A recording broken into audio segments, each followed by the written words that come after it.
नमस्कार दोस्तों उत्तर प्रदेश में जो उपचुनाव हुआ था उसमें समाजवादी पार्टी जो लड़ी थी उसमें उसको 2 सीट मिली और जो अधिकारी लड़े थे उनको 7 सीटें मिली। बीजेपी तो कहीं दिखी ही नहीं थी क्योंकि जो अधिकारी लड़े वो 7 सीट पाए और जो समाजवादी लड़ी 2 सीट पाई। आपको बता दो करहल जो सीट थी आदरणीय तेज प्रताप यादव जी की वो समाजवादी पार्टी ने जीती और सीसामऊ की जो सीट थी जो इरफान सोलंकी उनकी पत्नी जी थी नसीम सोलंकी वो दूसरी सीट समाजवादी पार्टी ने वो जीती और बाकी जो 7 सीट थी वो अधिकारियों ने जीत ली। दोस्तों जिस प्रकार से गुंडागर्दी की गई, जिस प्रकार से आपको बता दूं जिस हिसाब से ये लोग वोट नहीं वोटर को निकलने नहीं दिए गवर्नमेंट, और कभी भी जब इलेक्शन कमीशन ये चाहता है कि वोट परसेंटेज बढ़ाया जाए मगर उपचुनाव में जिस प्रकार से डंडे दिखा के वोट परसेंटेज गिराया जा रहा था वो सिर्फ और सिर्फ एक सोची साजिश थी जिसे समाजवादी पार्टी के वोटर्स ना मिले। क्योंकि जो ये चुनाव हुए थे लगभग 50% जो मुसलमान एरिया थे, जो मुसलमान बाहुल्य क्षेत्रों में चुनाव हुए थे और उन मतदाताओं को ये लोग घर से निकलने नहीं दे रहे थे, जिसकी वजह से ये रिजल्ट आया है।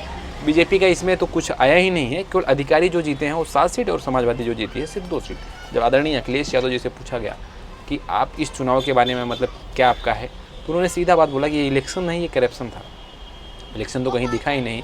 आपको बता दो सबसे ताज्जुब की बात यह है कुंदरकी अलीगढ़ की एक सीट है जहाँ पे 31 साल हो गए आज तक भारतीय जनता पार्टी जीती नहीं थी और यहाँ तक कि वहाँ पे मुसलमान कैंडिडेट ही जीतता था क्योंकि वहाँ पे 65-70% मुसलमान आबादी है।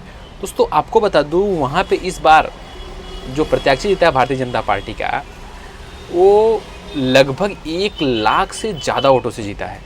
वहाँ पे समाजवादी पार्टी सोचो इतनी बड़ी हार।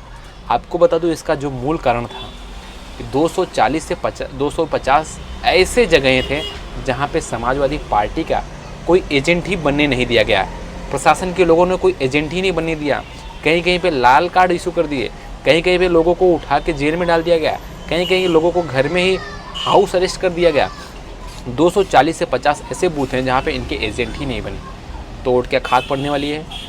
तो समाजवादी पार्टी ने दो सीट जीता है, वो 2 सीट नहीं, वो 2 सीट 6 सीट के बराबर है। जिस हिसाब से जिस परिस्थिति में चुनाव हुआ कि समाजवादी पार्टी ने अगर 2 सीट भी जीती है तो बड़ी मुशक्क़त से वो उनके कार्यकर्ताओं की बहुत बड़ी ताकत लगी हो उसमें जीतने में, वरना जिस हिसाब से प्रशासन अपना रवैया अपना रहा था उस हिसाब से तो समाजवादी पार्टी एक भी सीट नहीं जीत पाती थी। आपको बता दूँ ये बहुत बड़ी बात है कि समाजवादी पार्टी ने उपचुनाव में 2 सीटें कम से कम जीती, क्योंकि जिस हिसाब से चुनाव कराया जा रहा था उसमें तो ऐसा लग रहा था कि शायद समाजवादी पार्टी को एक भी सीट ना दी जाए। जिस हिसाब से समाजवादी पार्टी की सुपारी दे दी गई थी अधिकारियों को कि इनको एक भी सीट जीतने नहीं देना है। ये असल में आदरणीय बाबा जी अपना माहौल बना रहे थे, दिल्ली को दिखा रहे थे कि हमारी कितनी पावर है उत्तर प्रदेश में, किस प्रकार से हमारा माहौल है। ये असल में माहौल उनका नहीं था, ये अधिकारियों का माहौल था और ये सीटें भी सिर्फ अधिकारियों की जीती हुई सीटें हैं, बीजेपी की कहीं जीती हुई सीटें नहीं हैं। आपको बता दूं जो कुंदरकी के भारतीय जनता पार्टी के प्रत्याशी थे उनको खुद को यकीन नहीं हो रहा कि मैं 1 लाख से ज़्यादा वोट से जीतूंगा। उनसे पूछा गया तो कभी बोलते थे 50,000 से जीतूंगा, कभी बोलते थे 60,000 से बोलूँगा, कभी 70,000 से। उन्होंने कभी सोचा ही नहीं था कि मैं 1 लाख से ज़्यादा वोटों से जीतूंगा। सोचो जब प्रत्याशी खुद नहीं समझ पा रहा है कि मैं इतनी वोटें कहाँ से पा रहा हूँ तो जनता क्या समझेगी कि भाई वोट उसको मिल कैसे रहा है। दोस्तों इस प्रकार की धांधली उत्तर प्रदेश में हुआ है उपचुनाव में। हालांकि आदरणीय अखिलेश यादव जी ने कहा है कि ये तो संघर्ष अभी स्टार्ट हुआ है।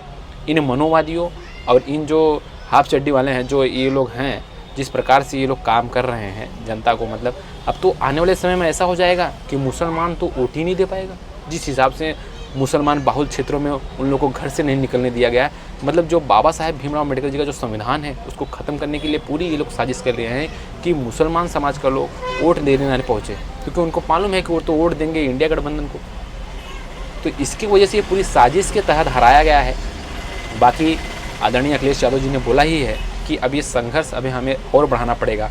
संघर्ष की अब दौर चल रहा है, इन मनोवादियों से लड़ने के लिए हमें थोड़ा और पावर लगाना पड़ेगा। जो अपनी पीढ़ी की एकता है उसको और जोड़नी पड़ेगी, तभी आने वाले 2027 में इनका मुकाबला होगा। नहीं तो जिस हिसाब से ये लोग बेईमानी कर रहे हैं, आने वाले समय में अगर हम लोग एकजुट होकर ना मुकाबला किए तो रिजल्ट कुछ भी हो सकता है। क्योंकि समाजवादी पार्टी हमेशा से पिछड़े दलितों और ज़मीन पे रह के काम करती है और ये लोग मशीन और ईवीएम पे रह के काम करते हैं। ये है खासियत इन दोनों की। दोस्तों इसलिए हम अपने समाजवादी पार्टी और पीडीए के जितने भी कार्यकर्ता हैं, जिन्होंने वोट दिया, जिन्होंने नहीं दिया, जो भी बहक रहे हैं, जो कुछ भी है, हम लोग हारे उसका कोई गम नहीं है। मगर मैं अपने समाजवादी पार्टी और जितने भी हमारे कार्यकर्ता हैं सभी से मैं बस यही कहूँगा कि अपना हौसला मत हारना। बाकी चुनाव तो आते जाते रहेंगे और वैसे उपचुनाव तो सरकार का ही होता है, सरकार के लोग ही भाई जो चाहेंगे वही होता है। क्योंकि जिस हिसाब से फूलपुर में काउंटिंग में जिस हिसाब से मार रहे थे, आप लोगों ने देखा ही होगा वीडियो, मार के मतलब काउंटिंग में भी मारपीट हो गई थी। तो इसलिए आप लोग को मतलब ज़रा भी डरना नहीं है और ज़रा भी हिम्मत हारना नहीं है, बल्कि हमें हिम्मत डबल करनी है, हिम्मत और भी करनी है। क्योंकि चुनाव जीतने के लिए बड़ी चीज़ मतलब अब आने वाला समय 2027 का बड़ा इलेक्शन है, तो उसको जीतने के लिए हमें जो हमारी कार्यकर्ताओं की जो मेहनत है उसे डबल करनी होगी। इसलिए कोई हार की वजह से कोई भी निराश ना हो, सब लोग अपना संघर्ष बढ़ाएं, अपने लोगों को जोड़ें और पीडीए के लोग जितने जुड़ेंगे उतनी मजबूत हम लोग होंगे।